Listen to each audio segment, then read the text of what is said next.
Hello, everyone, and welcome back to the Geeking Out podcast. I'm the Athletic Geek, and I am honored to be joined by probably my current favorite YouTuber right now, S1apSh0es. Slap, thank you very much for doing this. It's no problem, dude. Kind of a spur of the moment thing, but yeah, it's good to be here. So I found your channel, with all the NASCAR content, and a lot of people know you from NASCAR, but a lot of people may not know that you've been making content for the internet for years. NASCAR, anime, gaming, all sorts of things. What got you interested in wanting to be a content creator? Oh gosh, this probably goes back to like ancient times, but 2004, Halo 2 comes out on the Xbox, and it's got Xbox Live and everything. And my buddy down the street, Evan, somehow he bought a capture card. I don't know how you buy a capture card in 2004. I didn't even know those existed back then. He had to explain it to me what it was.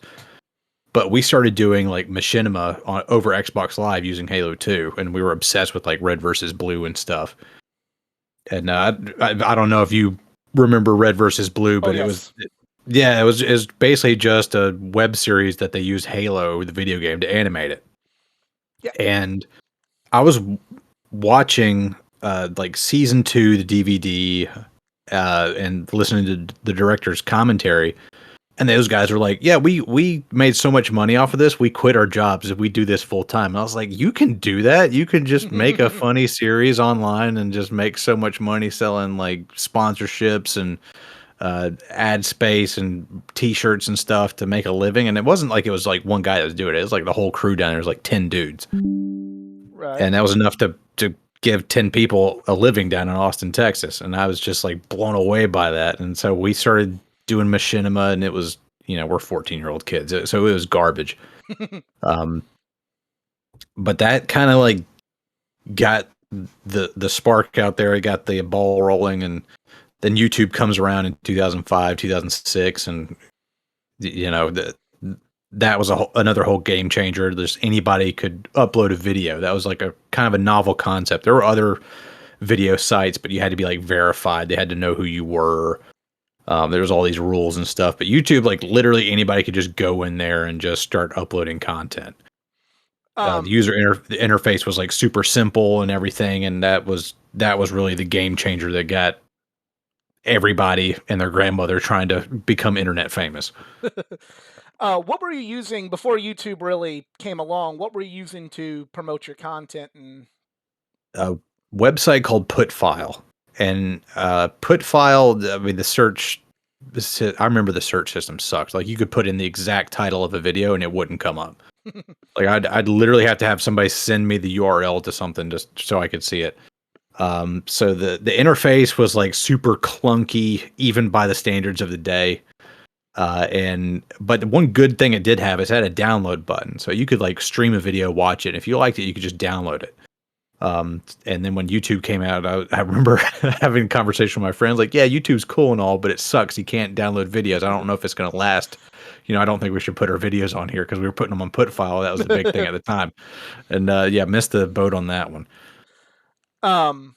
so you start out, making those sorts of videos. What eventually led you to the anime videos and the anime side of YouTube? Probably a few guys, Giguk, he's got like 3 million subs now, but I remember I subscribed to him back in 2009 when he had like 10,000. And he would break things down in like a funny way, review different anime and stuff. There was Glass Reflection Arcada. There was Demolition D came around in 2010s, like 2014 or so, and all these guys were talking about anime and everything, and I had been big into anime since I was like 9 years old with the whole Pokemon craze that came around. Right. And so, I'd always kept up with it, so I decided to throw my hat in the ring. And after 2 years, I think I had like 400 subscribers, and it wasn't going anywhere, so I kind of gave up. But yeah, it was I in that 2 years, I think I put up like 70 something videos about anime and stuff. And I learned so much on how to make videos, how to get your audio right, and how to edit and make it look kind of slick and make basically an interesting video. Is it was the whole thing was like a great learning experience. So when the NASCAR thing like took off, like I knew what I was doing now because I've been doing it for 2 years. So even though on paper nothing really came of it, I'd learned so much that it helped a lot when the NASCAR thing happened. Um, what do you think was the best lesson you learned from your time doing anime videos? Oh, if you got a bad take, just take the L. Just take the L. Like if people don't like your opinion, you make a video saying, something that's inflammatory and people don't like it, just, you know what? Take the video down, take the L and just say, you know what? That was a bad take, my bad, and just let it slide because I dug my heels in over one thing and I got people like subscribing to me and leaving messages saying I'm going to downvote everything you do from here on out, and I got dislike mobbed on every video I posted from there on out. None of them got above 50%. Uh, and for like a small channel, it basically with like 400 subs or whatever, it basically means that you're never going to go anywhere now. That channel has been successfully torpedoed. You're done. That's it's very interesting that you say that because, I make content about like wrestling and comic books and stuff. And there's, you mentioned when you have a bad take, take the video down, take the L. Do you feel like there should be a balance of like standing your beliefs, standing your grounds if it's something decent, or when is the right time to take the L and when is the right time to go, no, I just feel differently than a lot of other people? Like when is it right, when is it wrong, would you say? It depends on the situation, like what you're talking about. But if you do want to dig your heels in and say this is the hill I'm going to die on, use kid gloves. Don't start calling people names and don't start being the defamatory or derogatory towards people or anything like that. Just use kid gloves. Realize the situation that you're in and try to dig your way out of it. um so being an anime fan, you know, you've gone to a lot of conventions. I know you even did on your NASCAR channel. You did, this isn't necessarily for anime, but you did made a promote a Smash tournament. The geek culture world is, it might be changing, but for all intents and purposes, it is a completely different end of the spectrum than the NASCAR world. So, what is it like, kind of having that difference? What is it, when what is it like being the NASCAR fan with a bunch of weebs, and then what is it like being the weeb in at Daytona, with a sea of NASCAR fans around you? Is it a big culture shock? Are people cool? Is there much crossover? What's that like? The crossover is like almost non-existent. I mean, there's like a few people in there, but you know, I, the crossover of the two of them, there's quite a number of like weirdos, people you wouldn't want to talk to, and like that's I think that's just anime in general. I think there's like a certain like subset of people, and there are just people like that in NASCAR too, that are just kind of like weirdos, and you're just like, hey man, give me some space here. But um, the crossover is minimal, and I remember when I was a kid in high school, I had like friends who were just like screw ups and stoners and stuff. I had another group of friends who were like honor roll students, that were going to be like movers and shakers and be, in 10, 15 years, they were going to be like middle managers at some corporation or something, Right. people that are actually going somewhere. So I had like modes that I could turn on and off depending on who I was talking to. And I noticed my dad did that too. Like if he was with, his buddies talking about football, the way he talked changed, how he talked, how fast he talked changed. And then when you go and be a professional and put on, a nice shirt and talk to people at like a business meeting or whatever, he was a completely different person. And so like I can kind of, turn off stuff, be a weeb and go to a convention and be a degenerate and do stupid stuff. And then I can go to a NASCAR race and be a little bit of a hillbilly country guy and change the way I talk a little bit. And, type of jokes that you crack and all that change. So I was always able to do that when I was a kid, and it's just kind of situation normal for me because I've always had different groups of friends who are radically different from each other, different interests that are radically different. So I was always able to kind of find some sort of middle ground.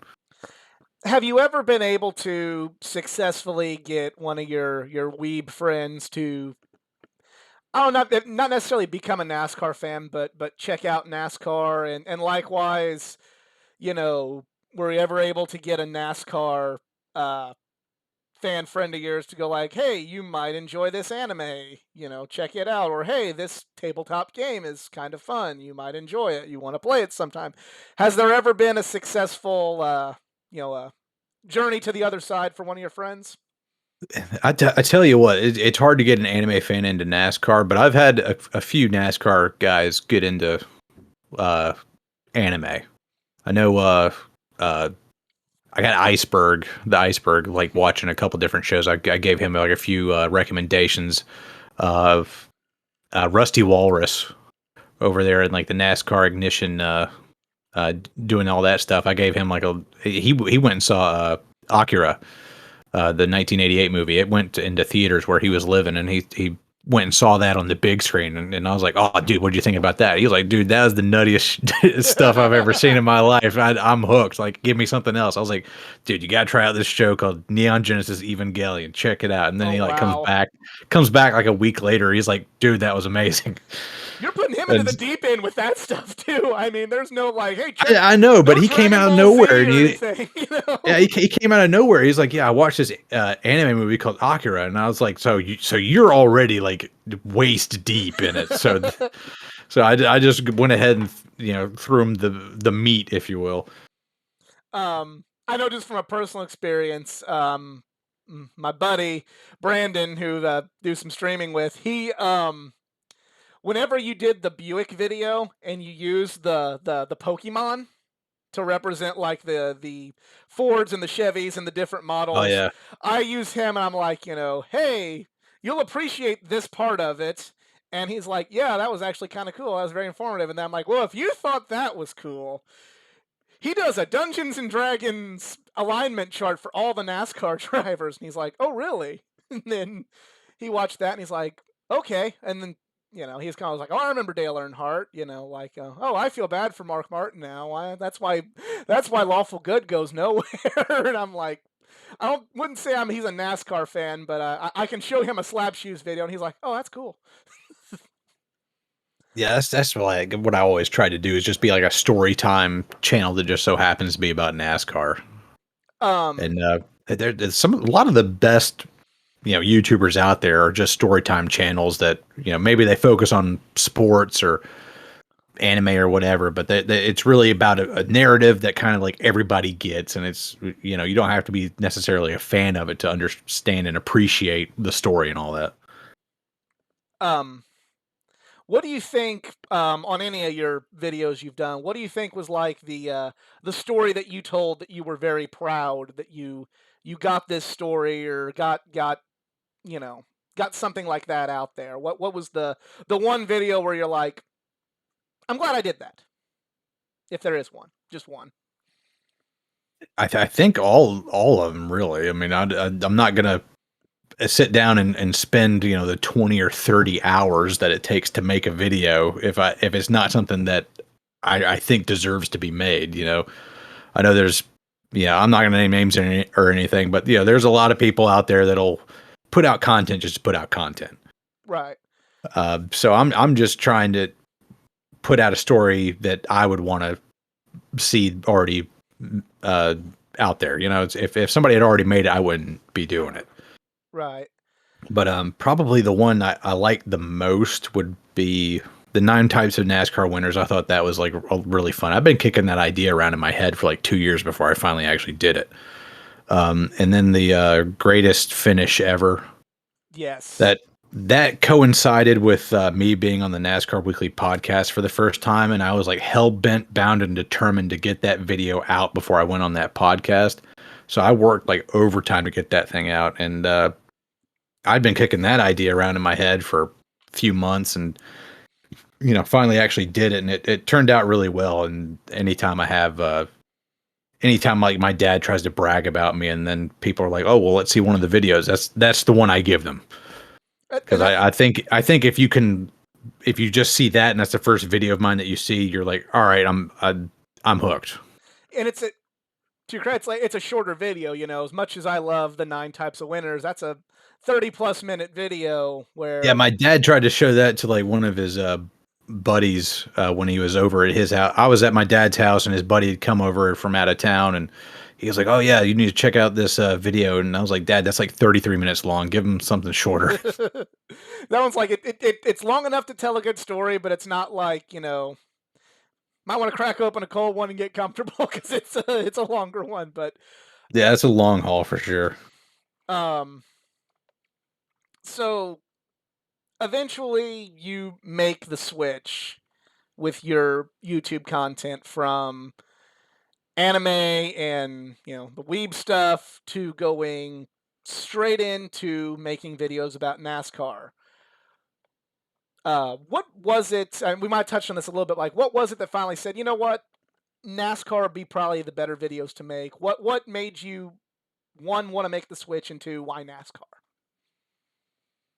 The algorithm, really. I mean, I had no intention of making like a NASCAR side channel that was gonna rival anything else I had done. I just put like one random video, the worst NASCAR race ever. It had been an idea that I wanted to put out there. Yeah, because it is a great story. All this different things going on behind the scenes. The drivers' union, the bad tires, Talladega's first race. There's only three guys on the track that are competitive. Nobody knows who won. It's just complete like fuster cluck of a race. So I wanted to get that out there, and then I made it in, I think, October or September, whenever the Talladega race was in that year in 2018. And I put that out there hoping the algorithm would catch it, and it didn't. It sat there for 6 months. It had 800 views. And then I remember April the 1st, April Fool's Day, I check in on that video just to see what's up, and it's got 88,000 views, which is double what my anime channel had done in total across 2 years. And I thought somebody was messing with me. I was like, is this like some sort of YouTube like shenanigan on April Fools where they give like random videos, random like view counts? And I'm refreshing. I'm checking on my phone, on my computer, on my laptop to make sure it all. And I'm like, this is real. There are people wondering when the next video is coming out. And I don't know. Wasn't going to ever touch this again, but I had a few videos that I'd already made about NASCAR because I did like some challenge the year prior where I had to do like 31 videos in 31 days for the month of May, and a few of them were about NASCAR. So I had those like on the anime channel because I did that challenge on there. So I just took those and like copy pasted them, put them on my NASCAR channel, and before I know it, every single one of them was taken off, getting like 100,000 views or whatever. And I was like, all right, I guess I'm doing this now. I'd be because now I'm making money off of it. I got approved into the partnership program, and I'm just like, dude, I'd be a complete idiot to stick with this anime channel that hasn't gone anywhere, that's already been torpedoed because I had one bad take, and not give the green light to this NASCAR thing and try to go full send with that and just see where it leads me. um, Real quick, just because as someone else who dabbles in YouTube and you know could only dream of getting monetized, how does the part like if you could explain to someone who may not know, what is the partnership program? How does that work? How do you get approved? What are the layers of something like that? Well, I had been paying attention to the YouTube ins and outs, like how to game the algorithm, like copyright stuff you need to know about. All that stuff like fascinated me even when I wasn't, a big YouTuber or whatever.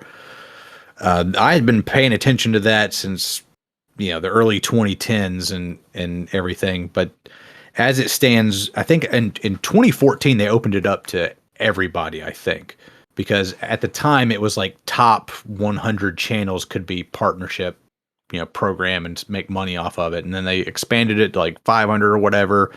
And then if you hit like a certain number of subscribers, and then in 2014 they opened it up that if you had 100 subscribers, you automatically got enrolled, and the adpocalypse happened. And so now it's 1,000 subscribers, so many hundred hours of watch time in a 1 year period, and then you can apply and then get approved. And if they don't find anything objectionable on your channel, you pretty much get auto approved in like a day or two. Awesome. Um, and then you have to learn how to place ads, which there are some tutorials out there, but in general, just like every 5 to 6 minutes, just throw a mid-roll ad in there, and that's fair. You know, the content's for free and everything. So it's about how long you get to commercials between NASCAR races anyway. Only you don't have, YouTube nonstop and the little the actual video still playing in the corner. But Oh yeah. um, so you made the transition to NASCAR, and you've had a lot of success with it. You've put up, told a lot of stories, got people like me, helped me rediscover why I loved the sport as a kid. But at the same time, you're still an anime fan. You still enjoy, things on the other side of the spectrum. Do you ever like go back and go like, I really wish I could still do projects about anime? Or has there ever been a time where you're like, I'd like to revisit this, but it's not in the cards? Or has there ever been a time where you've wanted to do an anime project again? A little bit. I've definitely wanted to go back and do like I had this series called Anime Triple Play where I would take a look at 3 anime that all had something in common and kind of review them and break them down and see which one was worth watching, which one wasn't. I want to do one with Gundam uh, series because I'm actually like rewatching Gundam 0083 Stardust Memory, which Nice. is basically like Top Gun the anime, which is awesome. And I want to do like I watched 0080 War in the Pocket during Christmas because it's my favorite Christmas anime. Uh, and I want to compare those two to the 8th MS team and just kind of like break them down, give a quick rundown of them, and go back and do that. But kind of been when the NASCAR channel like took off, I was like totally burnt out doing like anime videos at the time, and because everybody had told me like, hey, don't be an anime YouTuber. It will ruin your enjoyment of anime. And by God, it did, man. Because in order to be like an anime YouTuber, you got to watch like a dozen shows per season. Right. And you can drop most of them, but you're going to be watching probably 3 or 4 episodes per, dozen shows or whatever. So you're going to be watching a lot of crap. 90% of everything is crap, but anime, like, that 90% is some hefty bullshit you got to slog through. And every once in a while you find a diamond in the rough, but it's great when you do. But after doing that for 2 years, it just made me just say, you know what? There's so much good anime that came out that I haven't gotten to yet. Let me just like watch that at my own pace and not try to make videos about it. So that way I can go back and enjoy it again. So it's not like a job, because at a point after 2 years, it started feeling like a job that I wasn't getting paid to do, and that was when I knew that, like, all right, I got to stop doing this. And then the NASCAR thing took off, and then I was like, oh hey, I got that spark back. Let's do this now. I can I can definitely relate to what you're saying because I used to cover new comic releases, and then eventually you're just like, I'm reading a lot of books that I don't care about, and then you try to have a life outside of that. You want to watch sports and NASCAR and do other things, and Yeah. yeah, it's very hard to make videos in that realm. Um, Especially when every season is like 5 new isekai animes that are like just like this. They change like 1 or 2 features, but they're pretty much like all the same. It's like that time I got reincarnated as a slime. That so I'm a spider. So what? I was like, this is the same thing. what, why are we redoing this? And I remember somebody showed me the manga cover. So God, what was the title of it? So we opened up a pizza parlor in a new world, and I was like, this has to be a joke, right? He's like, no, no, that's a real manga or a real light novel or whatever. And I was just like, all right, so we got to stop this. We've gotten so niche with this, it's just got to stop. um, so this is something I've always wanted to ask you this one because I'd love to hear your opinion. If you could recommend, I know you mentioned Iceberg saw Akira and he's on Evangelion and all that, but if you Oh, could, that's Rusty Walrus is on that. oh my, Iceberg's on some other stuff. okay, my bad on that one. Um, if you could suggest to, may not necessarily a NASCAR fan, but just like a sports fan that maybe has the personality that they might enjoy anime. If you could suggest, you know, 5 titles for that sports fan to maybe like, hey, if you're open minded, check these out. And likewise, if you could suggest to like a weeb 5 races that you think they could go back and watch and go, hey, this might make you a race fan. Do you have like a list or do you have anything, may not necessarily 5, but just anything in mind to be like, yes, check that out, check that out. Well, when it comes to like suggesting, races for like a weeb to watch to become a NASCAR fan, this is the hard part because the race is going to be like 3-4 hours long. Whereas you can suggest an anime to somebody and give them like 2 episodes that are 24 minutes each, and that's a lot easier to sell. You know, Right. uh, it's kind of like trying to sell a book to somebody versus trying to sell art, a piece of artwork to somebody. And art's easy; you just get to look at it, and then reading's hard because you have to use your imagination and thumb through the pages and everything.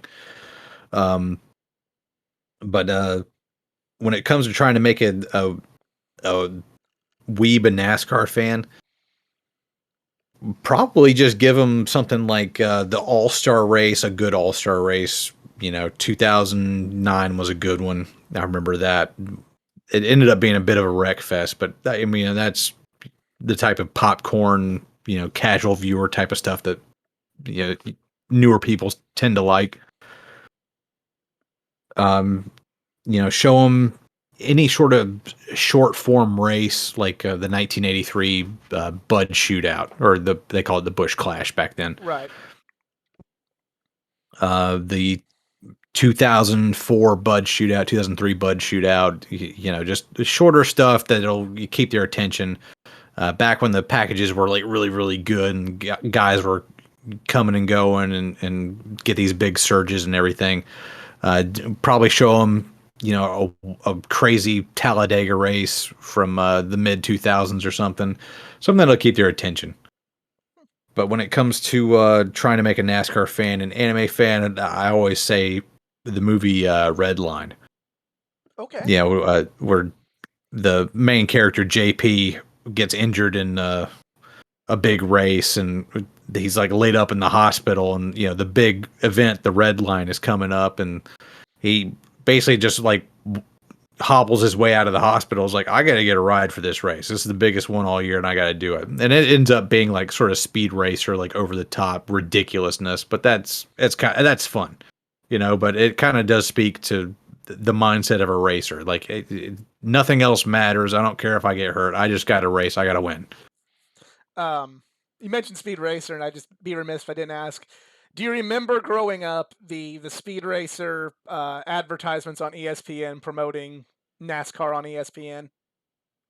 I don't remember that. Oh dear, I'll have to like send those to you because those are hilarious. But yeah, that was actually ironically how I first became aware of anime was and Speed Racer was through seeing those advertisements. So it's weird how this all goes hand in hand.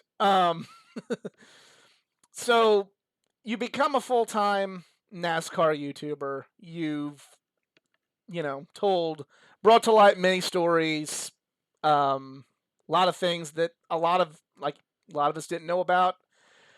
What do you think has been the coolest thing that being a NASCAR YouTuber has allowed you to do? talked to a few people that I never thought I'd ever get to talk to. Talking to Mark Martin on the NASCAR Weekly podcast was like literally a dream come true. Like I never thought I'd get to that point that he would know who I was. That was wild. Getting the hot pass to the 2020 Daytona 500 before COVID hit and all that. Being able to walk the grid and see like Humpy Wheeler and all these big sponsorship executives running around and NASCAR royalty milling around and all that was pretty wild. And uh yeah, just kind of the access. I went up to Oswego last year and they had the modified race there, and there were like some NASCAR officials for the modified series that wanted to talk to me. I was like, "Oh yeah, we watched your modified video. We love your content and everything." And just got to talk to them for uh, God, I think we talked for like 20 minutes because they just got done with inspection. They had some downtime before the race started. Just the access to people to talk and just to get closer to the sport that I always grew up with, that I'd always saw from a distance, and now I'm like hands on with it. Um, did Mark get to see your Mark Martin apologetic slash appreciation tour videos by chance? Yeah, he's definitely seen them. He's commented on them. He's retweeted them and stuff. So he's definitely seen that. That's awesome. Um, so you mentioned getting to go to Daytona, getting to be part of you know, the spectacle that is the Daytona 500. Are there any more bucket list sort of races you want to attend? Any sort of NASCAR fan things you still have yet to do, or racing fan things for that matter? And on the flip side of that, is there still anything from an anime or a convention standpoint that you still have yet to experience that you're hoping to one day get that experience?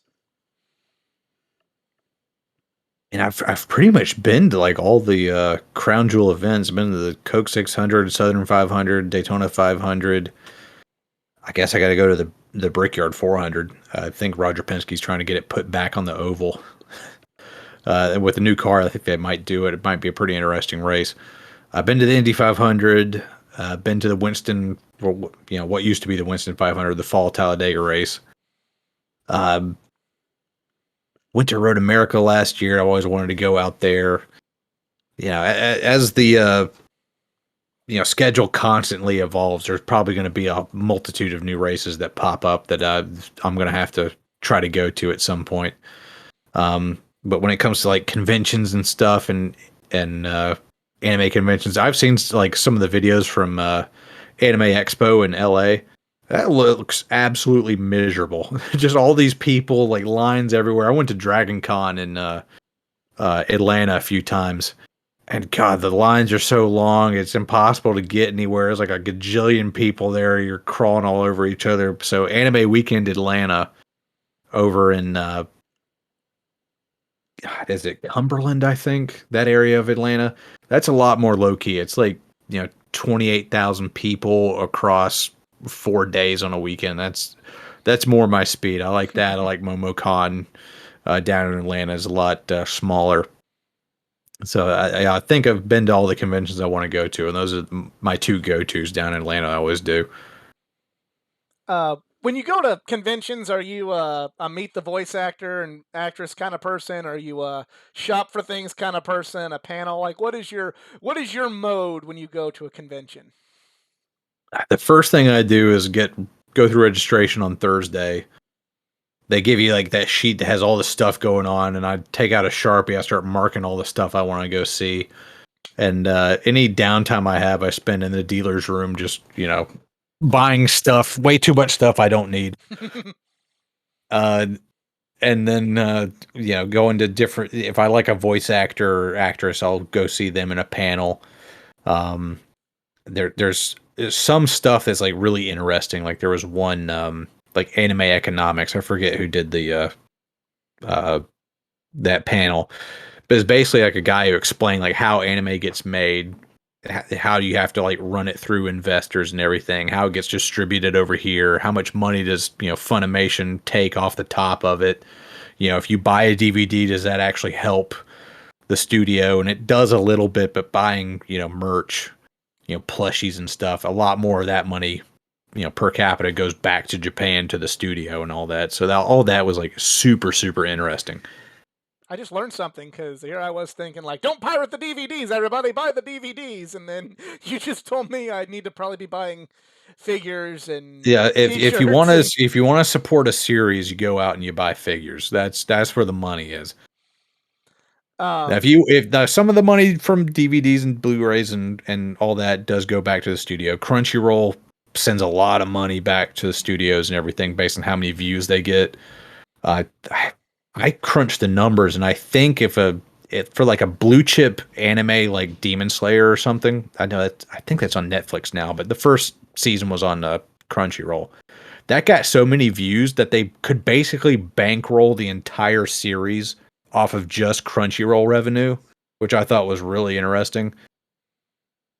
It's, yeah. So yeah, so the Crunchyroll revenue was enough to bankroll it. All the money they got from DVD sales back in Japan, TV contracts back in Japan, and everything. The Toonami contract that they ended up getting, that was all gravy. That was stuff on top of what they'd already had. So that was just straight up profit for them. that's that's very interesting. I wouldn't have thought that. But I mean, but up until about 2 minutes ago, I thought it was just buying buying videos of it. So, but That it helps, but not as much as buying a figure or a Nindoroid or whatever. um, one last thing, and I feel like this is very funny. One of the first videos I remember, after finding your channel and kind of starting to peek my head back into what's going on in auto racing was the video of you talking about sponsorships and you kind of mentioned how NASCAR had fallen off and it needed the resurgence and popularity, and that was a couple years ago. Here we are in 2022, um, and I'm not going to say NASCAR's back to where it was, when I grew up watching it in the 90s and the early 2000s and what have you. But you're seeing bigger numbers, you know, you're seeing a lot more new eyeballs on the racing product, with things like the LA Coliseum. Um, Seeing good numbers for the Daytona 500, seeing more, people like Bubba Wallace being in commercials. Do you feel like NASCAR is beginning to turn that corner that, you kind of mentioned they'd kind of fallen off of a little bit? Do you feel like they're kind of back on the upswing there? Or do you think that this is just kind of a temporary thing, or where do you see the sport of NASCAR now? It's definitely very positive that they've gotten a lot of their guys and pushed them back out into the public sphere of influence and all that. It's good that they're getting out there on commercials and they're making these big media pushes and everything. Um, but when it comes to like TV ratings and all that, is it a case that we've righted the ship or have we just stopped the bleeding? That's not something you can really tell right now. Um, but NASCAR was always going to bottom out at some point. And the real question is like, are we on the bounce back up, or are we, just bottoming out, and this is situation normal from here on out? Um, but you know, the outreach that they've had, I think it's been phenomenal. And there was, a poll by uh, last year that showed that NASCAR was like in the top 10 brands for millennials and Gen Z people that they had polled. So that's a good step. The new fans that we're getting are younger fans, which means they're going to stick around for a while, or we don't have like this old decrepit fan base of, 50, 60-year olds who are going to be gone. As morbid as it sounds, Right. they're going to be gone in 40 years, 30 years or whatever. So if you can get somebody in their 20s to start watching, like, and you got a fan, uh, in their 20s, they're going to stick around for the next, 50, 60 years or whatever. So that's a really good thing that we're getting younger people into the sport. Um, and it'll be interesting to see where the demographics go, what the numbers do here in the next 5 years, because you got to have like a 5 year streak to work with. Like I can't tell you what's happening or what's going to happen based on like a year or two of evidence. Right. It's a long term thing. So it, I hope we're on the bounce back. I don't think we're going to get up to like 2005 numbers or anything. Um, but it'll be interesting to see where we bounce back and level off at. What for all the potential improvements you feel NASCAR has done, where do you still feel like they need to improve on? They've done a lot of things that you mentioned in your video, and you know we just alluded to. But where are some things that you think like, hey, NASCAR needs to probably do this, or they need to stop this, or you know, what improvements do you still want to see in the NASCAR product? I'd like to see more commercials on TV channels and just YouTube videos. The TV channels don't carry NASCAR and YouTube videos that are sports related or whatever. That kind of ad blitz can kind of pique people's interest and draw them in a little bit. Um, I it really seems like they're doing just about all that they can because a lot, especially the new tracks that they're going to, like Nashville Super Speedway and went to Road America, both those races. Those places were packed out. I think there was like something like 150,000 people at Road America. It was freaking crazy. There's people there that had never watched a NASCAR race that are asking me, who should I watch out for? I got season tickets here at Road America, and I'm here for my very first NASCAR race. And I got to explain to him, I was like, all right, Kyle Larson's really good, but Chase Elliott's kind of like the road racing ace and all that. So I think just going to new tracks is probably the number one thing that they need to work on, especially like road courses that have these like season ticket deals. Like, Road America has a season ticket uh, deal for people. I, I guess Portland. I'm trying to think of all the big uh, uh, road courses in America. Mid Ohio and stuff. Just any place that we haven't been to that has like a season ticket program or whatever. I That could be like a big uh a big opportunity for NASCAR to really gain a whole bunch of new fans, like hundreds of thousands in a single weekend. I know it's not a road course, but my local track of Gateway has a program where you can get the tickets to the NASCAR race and the IndyCar and the NHRA. So I'm hoping for a good showing there from the Cup Series. But Oh yeah, we're going there now. But we get so many new tracks, I forget which ones we get. Which is a good thing. It's a good problem to have. You want to throw yourself out there to these new venues and everything, and they're talking about that Chicago Street Course race and as early as 2023. I don't know if that's going to happen in 2023. It might be 24, but do you think that's going to be something that I'm going to keep my eye on. that's didn't think about that time? Do you think a street course race could work with stock cars and NASCARs, or do you think that might be we might have another contender for worst race ever with a street course race? It depends on like what kind of track you're trying to get. Like if you go to like the have you ever watched the 2005 San Jose kart race? I haven't seen that. No, That unfortunately. was probably the biggest shit show kart IndyCar Champ Car ever did. Because there was a light rail track that they didn't quite ground down enough, and they were basically going on over and they were getting all four wheels off the ground. It was like a motocross jump almost.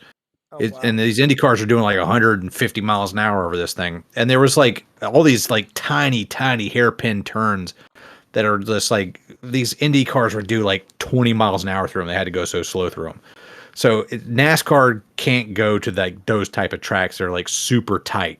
They need to go to a place like Houston when they race around the Astrodome and NRG Stadium and stuff. That was like a fast, high speed track with some flowing corners. Racing around the Pepsi Center in Denver when CART did that. I don't know if the Pepsi Center's still there or not. I don't know about the logistics of the Denver Nuggets if they're still playing there. But that was a big high speed track with all these flowing corners. That's what NASCAR needs. They don't need this like super technical, really tight venue like San Jose or the 2007 Champ Car Las Vegas Street Race. They need, you know, big flowing corners, a lot of space, and the Pepsi Center and the Houston race were in the parking lot where you had all that extra space so you could wing out all these big, wide, sweeping corners and everything. And I think the place that they're talking about is around Soldier Field, and there's a lot of big open parking lots around there. So that would be ideal. That's what they got to do is not try to get like a the IndyCar race in Nashville. There's way too many tight corners on that. Yeah. The Baltimore street circuit, it was okay for the most part, but there were a few problem areas. The chicane that they added to the front stretch was god awful. They added that at the last second, and they probably shouldn't have done that, but they did it for safety reasons. But anyway, I digress. I gotta have a big, wide, sweeping track, and the NASCAR Southwest Series though, and they did the LA Street Race in 2000. That was an awful track. It was too tight, too narrow. Uh, Macau over in China, where they do the GT races, that's too narrow and too many spots. I'm sure you've seen that video where there's like a wreck and like one guy loses it and the entire field like piles in behind I them. have seen that. Yeah, that do not do that. I guarantee you somebody's gonna send it in there and you're gonna get the same thing NASCAR style. um, one, I keep thinking of all these different things, but one last thing, and I feel like this is something really positive. We're seeing a lot of headway possibly coming with North Wilkesboro. Yeah. Um, do you? I'm not asking like I'm not saying asking you if you feel like you took credit for that, but I do remember I didn't think I just kind of like, oh, that was a fun track from my childhood. I didn't start thinking about North Wilkesboro again until I saw your video, and it's a tremendous video, and I suggest everybody watch it because it's something that really does encapsulate both the positive and the negative of NASCAR's boom. uh, but you're hearing all these things about North Wilkesboro, and they've come kind of after the fact of your video. Um, do you take at least somewhat of fandom pride in the fact that it's like, hey, maybe I got a little bit of the word out there about this track, and maybe, just maybe, it'll see a NASCAR race again? Uh, it, I mean, I think I certainly like pushed the ball while it was going downhill. Um, I don't want to take full credit for it, but there certainly was a lot of there were a lot of things that happened after I made that video.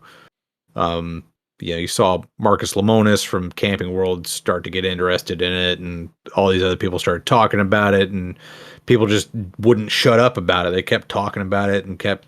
It's really just the people who just kept bringing the topic up.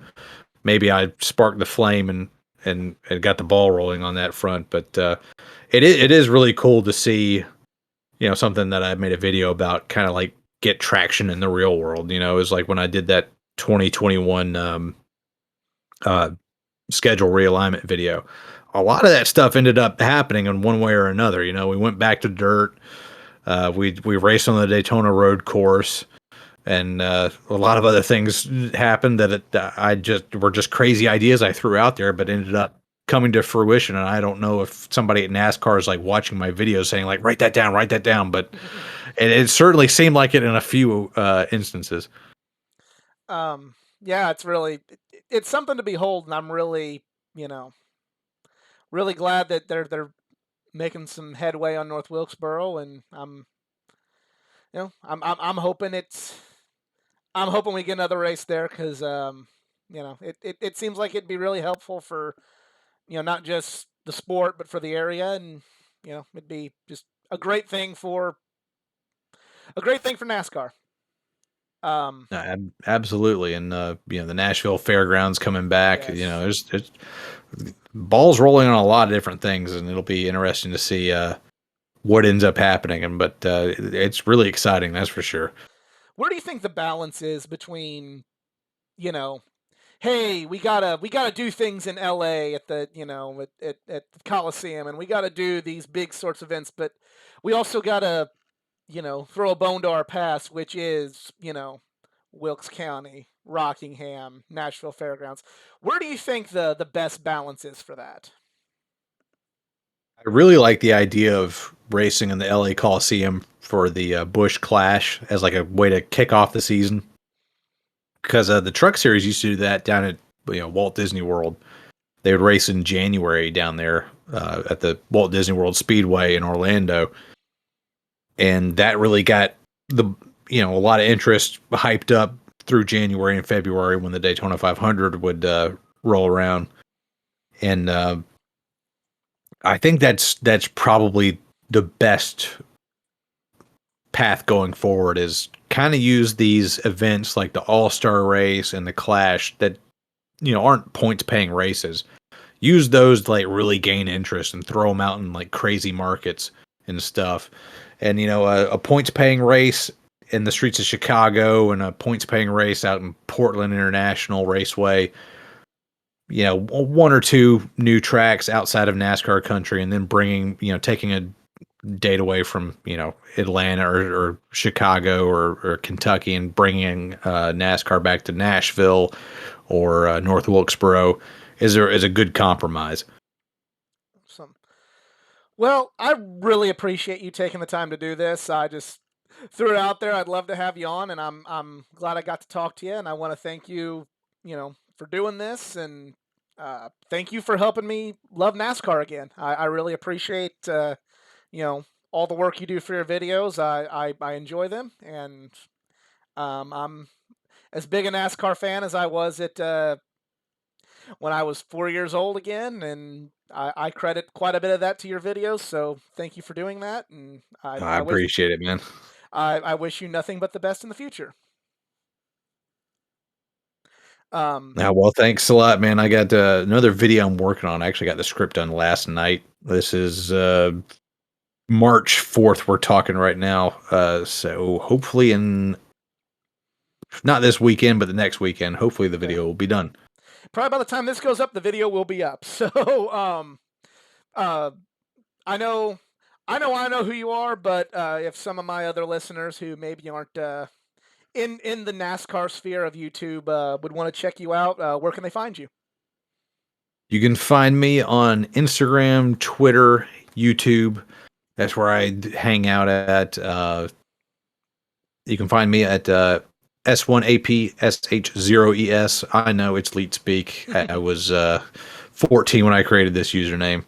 Cut me some slack. But I got the tags all put in so you can spell it with normal letters and I should pop up. Awesome, and thank you. Definitely give him a follow. And again, just even if you don't like NASCAR, just check out his videos. Check out his videos. They, like I said, I got a weeb friend of mine to at least appreciate the video. I don't think he's gonna be sitting next to me watching the Daytona 500 or watching Bristol or watching NASCAR on a Sunday, but he can appreciate the videos, and I encourage everybody to check them out. And if you enjoyed this video, please give it a like, share, subscribe for more content, and we'll see you next time.